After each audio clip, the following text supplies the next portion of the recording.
Today, we are soldering in real time for the US Soccer stained glass logo. But first, we got some gaps to fill. Like a lot of gaps to fill.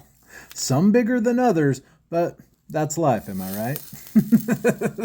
To all of you stained glass artists out there, how many passes would you guess you make on a line before stepping back and saying, yeah, that's good? The reason I ask is because there are so many really great videos online that look like perfection on the first pass, and it blows my mind. I don't understand how solder can be laid down the perfect amount and is hot enough to smooth itself out before cooling down into shape.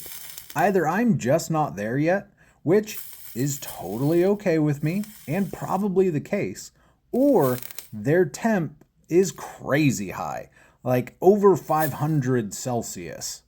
On the other hand, I'm just over here like the Tootsie Pop owl trying to figure out how many passes it takes before the glass cracks or the solder melts through the bottom. I'd probably guess I average somewhere between 2 to 5 passes for each line.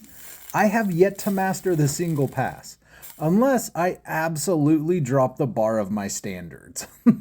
Life lesson: know your worth and don't drop your standards. There's only one direction for that bar, and it should always be up. But back to the soldering. If you're filling in gaps or starting out, I kinda like just laying down a solid foundation. I think of it as painting walls. You pay more for the fancy paint that says it's a one coat guarantee, but then you find out it really isn't. And your one coat is just a base coat, and you need to make a second, maybe a third pass with more paint until you stop silently looking at the wall side-eyed. It can be frustrating, but that's pretty much soldering in a nutshell. You fill in the gaps and add a base coat with your first pass. See where the thin spots are, add a bit more solder, and by your second or third pass, she's smooth enough to not get any more squinty side eyes from you. Thank you so much for watching. Be sure to tap the follow button if you enjoy seeing stained glass art get created one process at a time on the daily. Well, Monday through Friday, because your Grizz needs a break every now and then.